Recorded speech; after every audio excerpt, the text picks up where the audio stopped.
After the closing bell on February 1st, 2022, PayPal CFO John Rainey forecasted that due to a variety of hurdles and challenges, investors should be more cautious about the short-term future of PayPal. Usually, such an announcement may cause a 5 or 7% decline after hours, but PayPal stock tumbled 18% after hours. At this point, executives and investors likely hoped that a new trading day would be much kinder to PayPal and that the fear would subside. But on February 2nd, losses just continued to compound, and PayPal would end up posting their worst trading day ever, losing a painful 24%. Since then, PayPal has continued to bleed, falling a total of 30%. Now, this decline itself would be considered a bear market given that the sell-off is more than 20%. But this is just the most recent of PayPal's losses. Since the end of July, PayPal stock has crashed a total of 60%, which correlates to over a $200 billion loss in market cap. Clearly, PayPal stock is experiencing a mini depression. So, what happened to PayPal? Taking a look back, one of PayPal's biggest shortfalls was that they were never able to achieve a sustainable operation by themselves. Like many startups, PayPal had a rough time turning a profit in the early days. But despite their lack of profitability, they did have millions of customers thanks to the rapid adoption of the internet. Focusing on customers as opposed to profits was perfectly fine throughout the late 1990s, as it was pretty easy to source funding, especially for a rapidly growing fintech company. But all of this would change at the turn of the millennium with the burst of the dot-com bubble. By 2001, it was clear that PayPal needed to focus on profitability if they wanted to survive, but their CEO, Elon Musk, seemed to be distracted. Elon wanted to grow PayPal into a comprehensive financial platform and transition their servers from Linux to Microsoft. While these ambitions may have been best for the company long-term, the other executives felt that Elon was forgetting about the main priority, which was turning a profit. So, while Elon was on vacation, they decided to go ahead and fire him, and Peter Thiel would take over. This shifted the company's focus in the right direction, but they still had a long way to go. eBay had announced a partnership with Wells Fargo to launch their own in-house payment system called BillPoint. And given that 61% of PayPal's revenue came from eBay, this was not good by any means. In fact, this extreme dependence on eBay was the primary reason that both Google and Yahoo refused to acquire PayPal. The only company willing to acquire PayPal was eBay, but they had a pretty predatory offer. They offered $400 million and said, quote, "We are going to make this offer once and then crush you. You should really take this offer." Considering this, Peter decided to throw a Hail Mary by taking PayPal public in February of 2002. Just a few years before this would have been easy money. But this was at the peak of the dot-com crash, so investors were extremely conservative. Nonetheless, the IPO valued PayPal at $1.2 billion, which just goes to show how predatory eBay's initial offer was. Seeing this, eBay realized that they had lost the bidding war, but they didn't want to also lose PayPal, so they offered a much more reasonable $1.5 billion. And given the poor financial state of PayPal, Peter decided to simply give in and sell the company. Peter had successfully defended PayPal from a predatory acquisition, but he didn't save PayPal from their dependency issue, and now that eBay had control of PayPal, this dependency would just get worse over the next decade. Even though the acquisition was breeding an unhealthy dependency on eBay, the acquisition was quite beneficial in the short term.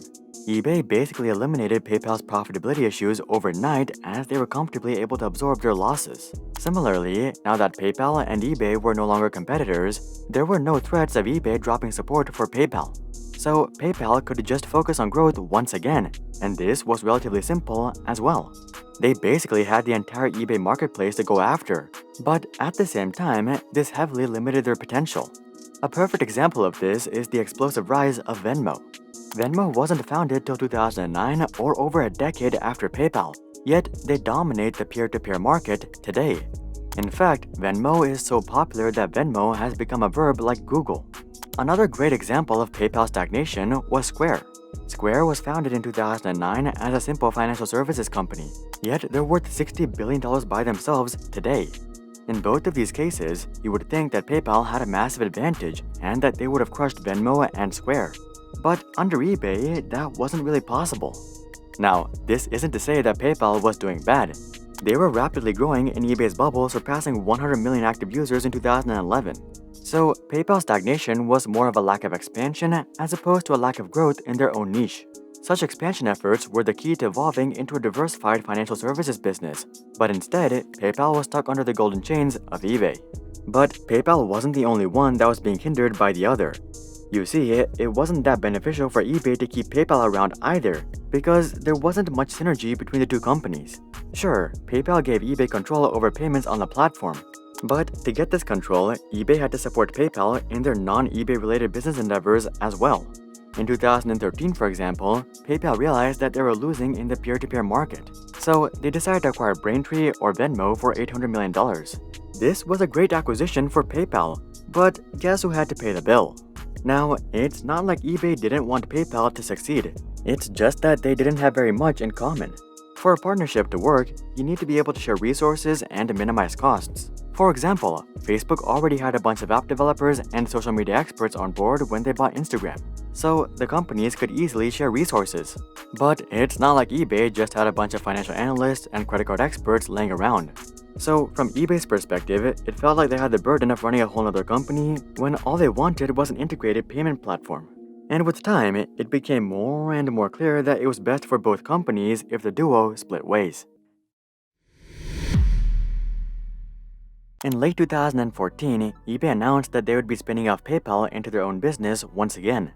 The plan was to take the company public on the Nasdaq, and eBay investors would get one share of PayPal for every share of eBay they owned. Aside from this, eBay announced that they would continue working with PayPal up until 2020, at which point they'll switch over to Adyen for payment processing. However, they also said that they will support PayPal as an option up until July of 2023. So, PayPal had plenty of time to grow their business outside of eBay, and this time, it was much easier than their attempt in the early 2000s. PayPal was an established and a trusted brand now, which made it much easier for them to garner new online merchants. On top of this, PayPal was finally profitable as well, so they didn't have to constantly worry about raising more capital.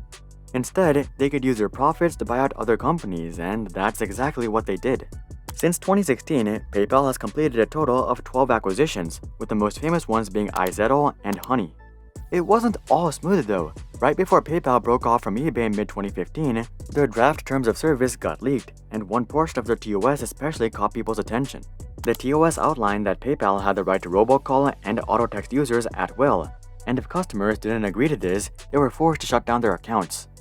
To make things worse, PayPal had to just pay $25 million in fines regarding deceptive business practices. So, the last thing they needed right before their IPO was another PR nightmare. Nonetheless, PayPal did end up working through these issues, and over the next couple of years, they were able to double their annual income from about $1 billion to $2 billion. But the real growth didn't come around until 2020 when the pandemic came around. As you would guess, when people were locked at home, they were much more likely to use online-based financial services as opposed to traditional financial services. People were also spending much more money online, which just further accelerated PayPal's growth. Despite all this growth though, expectations were even higher, and PayPal was soon not able to live up to the hype. As soon as the pandemic hit, investors flocked towards technology stocks. They dumped their positions in airlines, restaurants, and hotels, and all this money flooded into tech. This led to one of the most explosive runs in PayPal's history. From their pandemic low, PayPal rocketed 244% within the next 12 months. This translated to a 760% return since IPO or an 8.6x return. But the problem was that PayPal's bottom line had only grown about 5x, which meant that PayPal was relatively overvalued by 72% compared to their IPO valuation. To make things worse, PayPal's net income was beginning to stagnate at about $5 billion. And as investors started to realize that maybe they gave PayPal a bit too much credit and that the stock was relatively overvalued, they started to sell. This sell-off didn't just affect PayPal either. Investors had bid up all stay-at-home stocks beyond belief, and now they were taking profits left and right. By the start of 2022, PayPal stock was already down about 40%, and the poor guidance was the nail in the coffin. Looking back though, PayPal's tumultuous history was never their fault. It was almost always due to their circumstances. Initially, PayPal struggled to stay afloat in the funding drought that followed the dot-com bubble. This forced them to join eBay, which largely limited them into eBay's marketplace bubble for over a decade. After they finally spun off from eBay, they had to spend years diversifying and building a business that didn't solely depend on eBay.